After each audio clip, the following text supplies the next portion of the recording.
오늘 본문은 이렇게 시작합니다.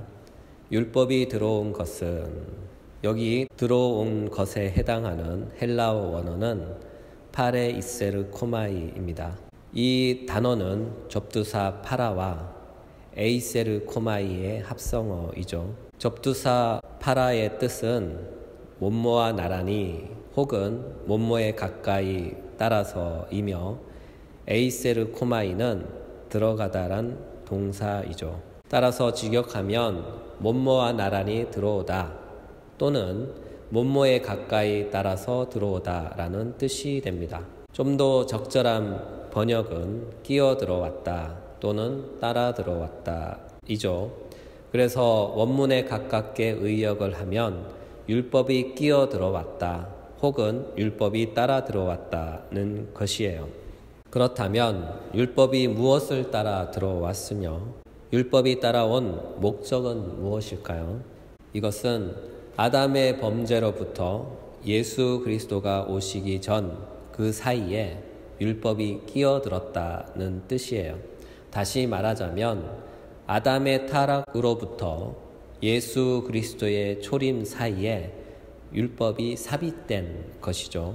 여기서 아담의 타락부터 예수 그리스도의 초림 사이는 구속사를 가리키는 것이에요.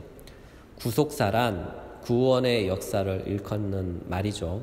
아담의 타락은 하나님의 즉각적인 간섭을 가져왔고, 하나님의 간섭의 목적은 아담의 타락으로 말미암아 인류의 멸망에서 인류의 얼마를 구속하여 구원하는 것이에요.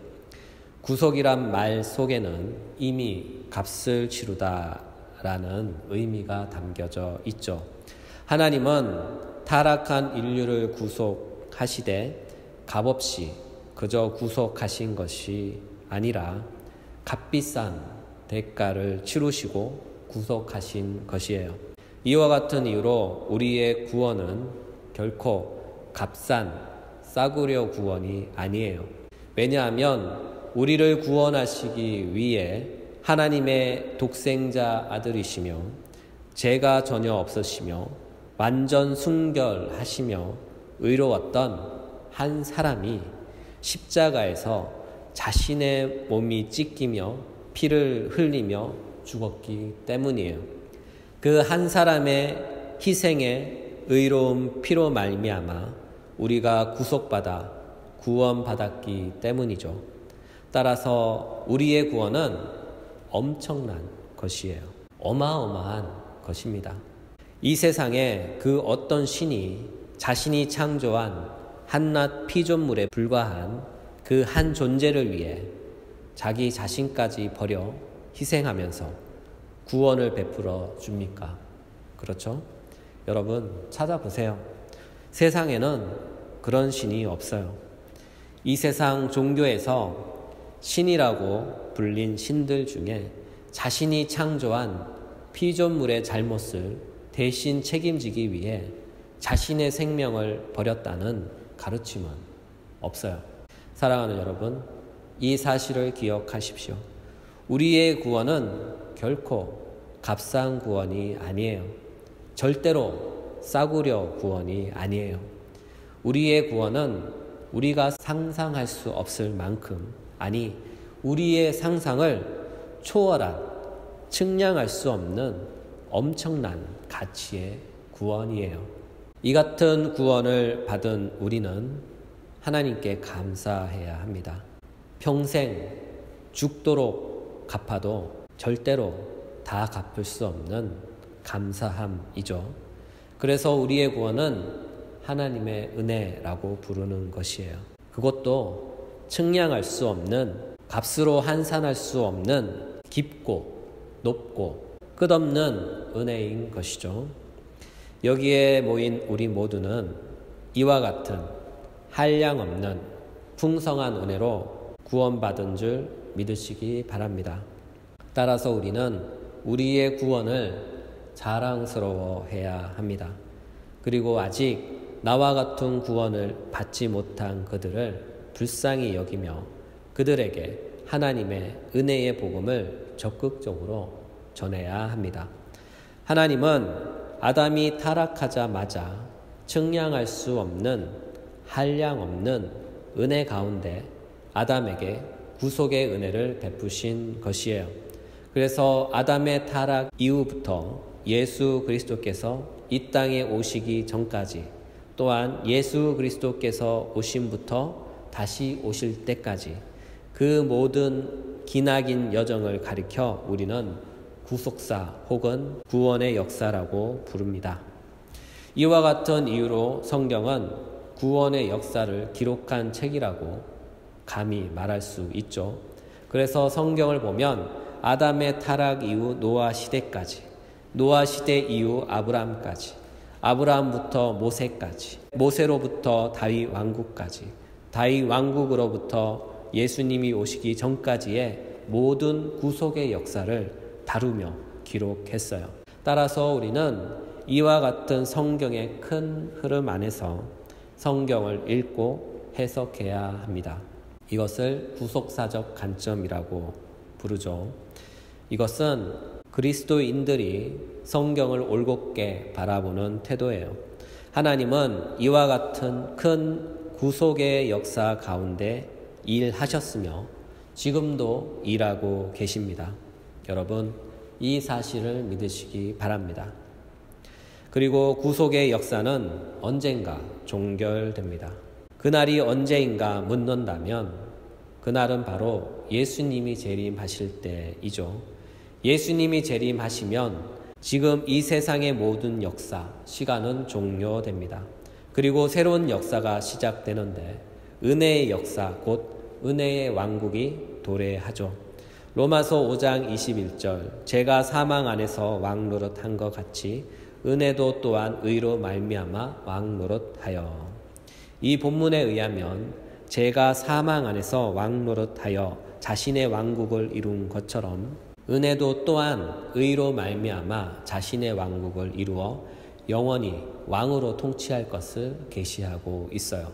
따라서 예수 그리스도의 재림은 이제 이 세상의 모든 역사는 그날로 종료되고 그날은 새로운 세상으로 진입하는 새로운 시작점이 되는 것이죠. 성경에 계시된 새로운 세상, 새로운 왕국은 은혜의 왕국입니다. 은혜의 왕국은 하나님의 은혜가 통치하며 하나님의 은혜로 충만한 나라이죠.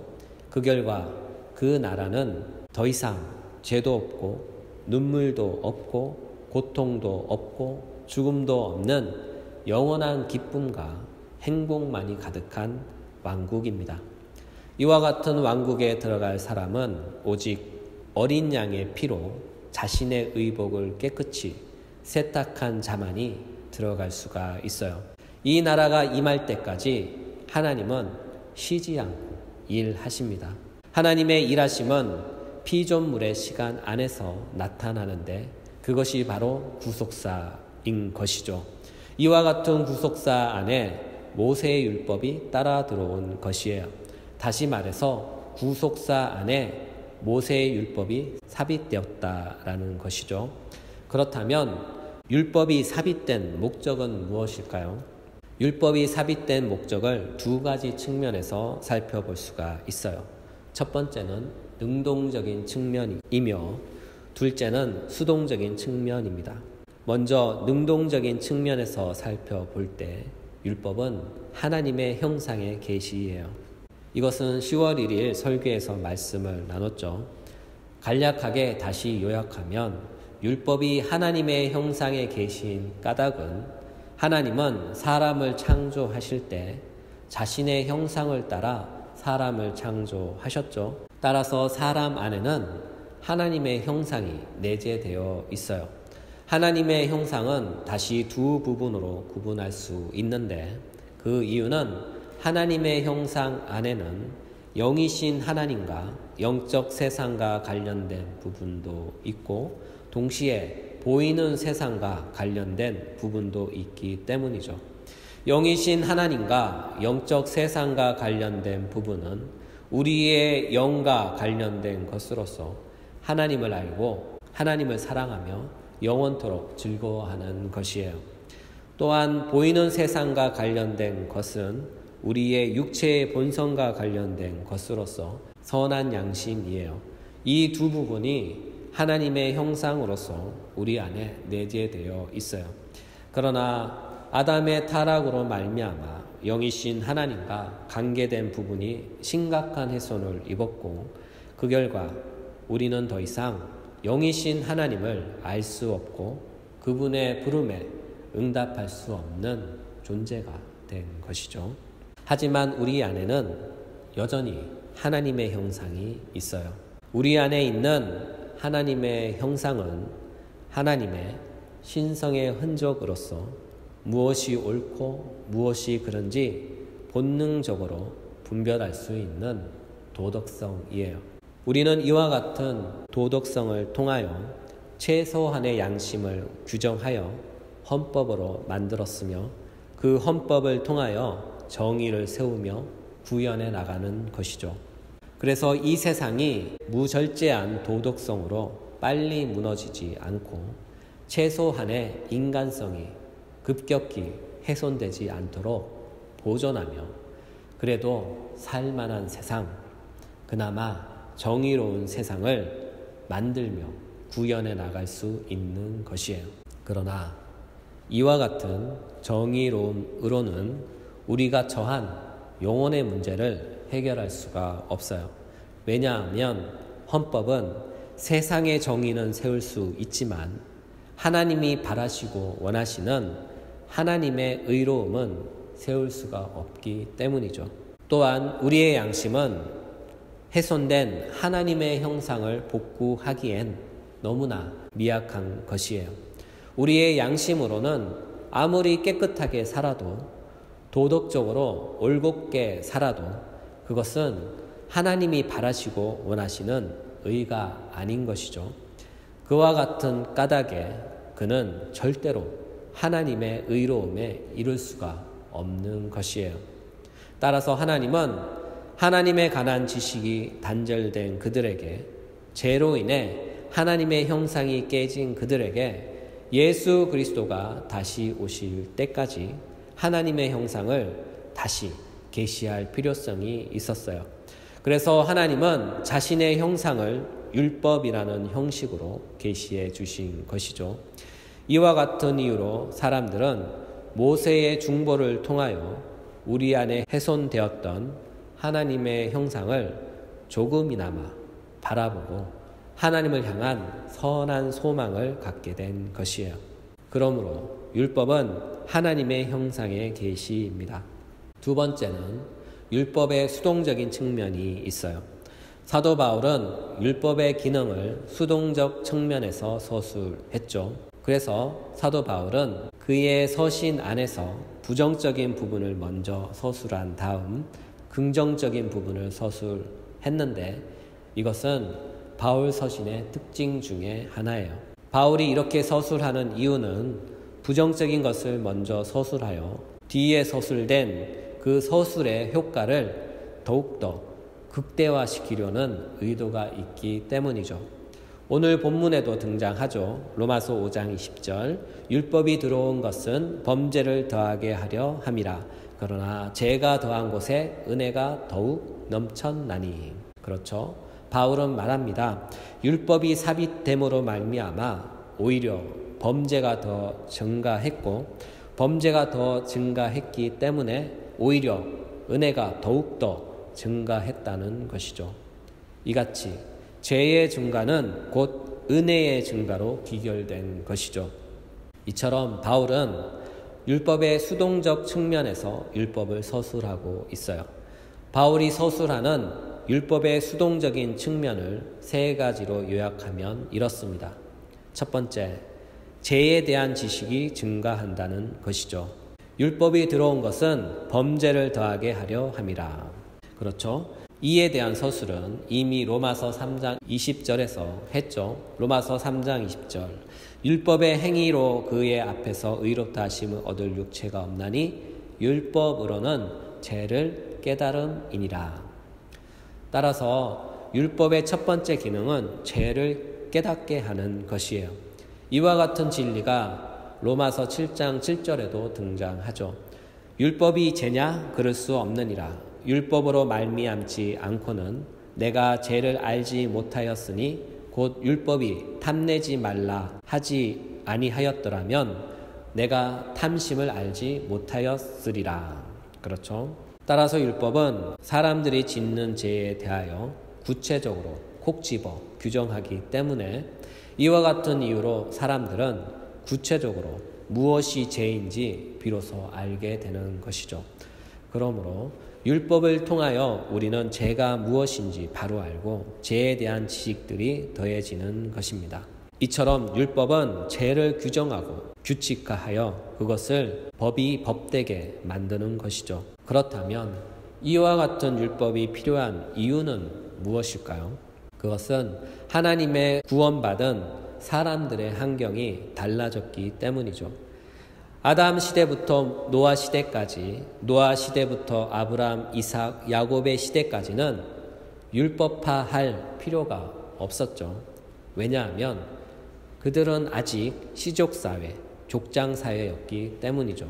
따라서 그 시대의 법은 족장의 말 한마디가 곧 법이었으며 그 모든 것은 족장의 통제가 가능했기 때문이에요. 그러나 모세를 통해 출애굽한 당시 이스라엘의 사정은 달랐어요. 중보자 모세를 통해 구속받아 출애굽한 이스라엘은 이제 하나의 민족이 되었고 하나의 나라가 됐어요. 이와 같은 이유로 나라에는 그들의 질서정연한 삶을 위해 규격화된 규칙들이 필요했기 때문이죠. 또한 구원받은 백성으로서 마땅한 삶의 의무도 함께 부과되었어요. 보통 공동사회라 불리는 국가 혹은 나라는 공동사회를 이끌어가기 위한 다수의 원리와 복잡한 법률로 규정된 법들을 갖고 있죠. 따라서 하나의 나라로 성장한 이스라엘은 이제는 법으로 규정된 규칙법들이 필요했고 또한 그 법들이 시행되어야 했어요. 다시 말해서 죄를 정확히 규정하고 죄를 꼬집어내어 징벌하는 것이죠. 이와 같은 이유로 율법이 공포되기 전까지는 죄를 죄로 여기지는 않았지만 율법이 공포된 이후부터는 그것이 모두 다 죄가 된 것이에요.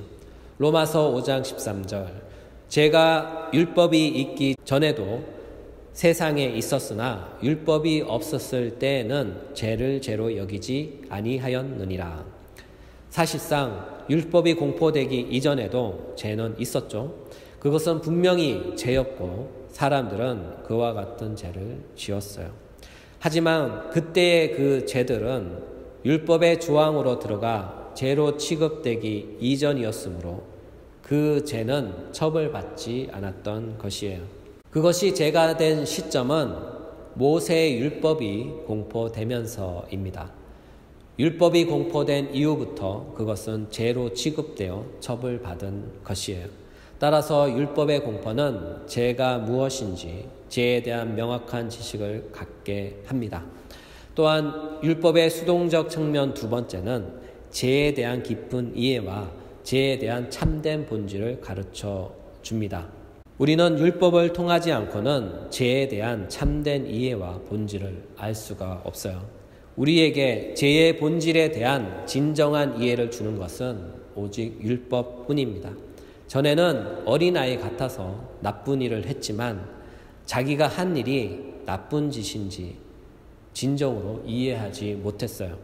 하지만 어른이 된 후 죄가 무엇인지 구체적으로 제시되고 죄의 본질에 관하여 눈을 뜰 때 그동안 자신이 엄청난 죄를 짓고 살았다는 죄에 대한 깊은 찔림과 후회를 가지게 됩니다.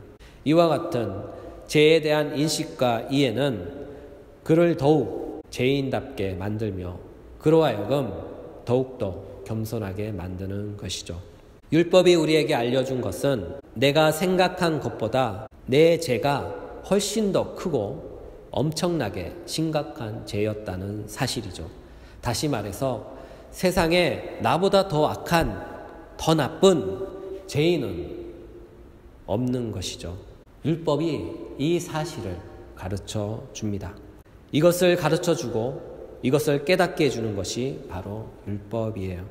율법의 수동적인 측면 세 번째는 우리가 율법을 통하여 죄를 깨달을 때마다 율법은 우리를 하나님 앞으로 데려갑니다.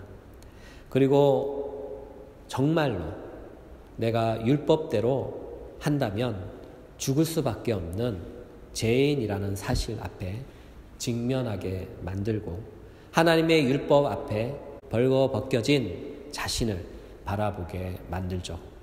또한 하나님 앞에서 나는 아무것도 할 수 없는 무능한 존재란 사실도 깊이 깨닫게 만듭니다. 우리는 이와 같은 암울한 현실 앞에서 하나님께 비로소 회개하게 되는 것이죠. 동시에 우리는 그분께 한량없는 은혜를 구하게 되는 것이에요. 이와 같은 이유로 사도 바울은 율법을 그리스도께 인도하는 초등교사에 비유했어요. 갈라디아서 3장 24절 이같이 율법이 우리를 인도하는 초등교사가 되어 우리로 하여금 믿음으로 말미암아 의롭다함을 얻게 하려 함이라. 이 본문에서 초등교사로 번역된 헬라어 원래 말은 후견인, 가정교사를 뜻합니다. 당시 헬라 시대에서 후견인 가정교사는 6세부터 16세 사이에 귀족 계급에 속하는 소년들의 생활과 품행을 지도하는 임무를 맡은 종들이에요. 주인들은 후견인 가정교사에게 자녀를 맡기고 그들로 하여금 초보적인 교육과 훈계로 그들을 다스리게 했어요.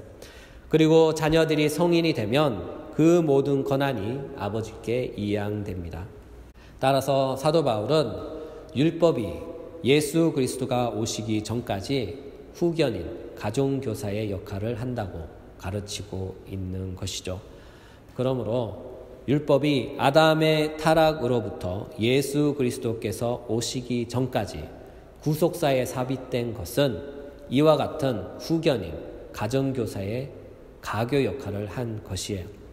따라서 율법의 수동적인 측면을 요약하면 죄인으로 하여금 죄가 무엇인지, 죄의 본질이 무엇인지 정확하게 이해하게 하며 깨닫게 하고 율법 앞에서 무능하고 무기력한 자신의 모습을 직시하게 만들며 하나님께 나아가 회개하게 하며 그리스도를 통한 은혜를 구하게 하는 데 있었던 것이죠. 이와 같은 이유로 우리는 율법을 올곧게 깨달으면 복음 앞으로 나아가게 됩니다. 이것이 율법이 구속사 안에 삽입된 궁극적인 목적이에요. 사랑하는 여러분, 하나님의 은혜의 깊이를 잘 아는 사람은 자기 자신의 죄의 깊이를 잘 아는 사람이에요. 율법의 빛에 비추인 자신의 진정한 모습을 바라보았을 때 율법의 정죄로 죄의 깊이를 비로소 깨달을 수 있는 것이죠. 우리는 은혜의 빛으로 다가오시는 하나님의 구원의 영광을 진정으로 이해하고 하나님의 은혜를 노래할 수 있는 사람이 되는 것이죠. 율법의 정죄로 죄의 깊이를 깊이 깨달을 때 비로소 우리는 은혜의 빛으로 다가오시는 하나님의 구원의 영광을 진정으로 이해하고 하나님의 은혜를 노래할 수 있는 사람이 되는 것이에요. 따라서 율법은 하나님의 은혜를 더욱 은혜되게 만드는 은혜의 도구란 사실입니다. 여러분, 오늘도 이 율법을 통하여서 하나님 앞에 우리의 자신을 발견하고 하나님께 회개하며 주님께 은혜를 구하며 나아갈 수 있는 귀중한 은혜의 시간이 되시길 예수님의 이름으로 축복합니다.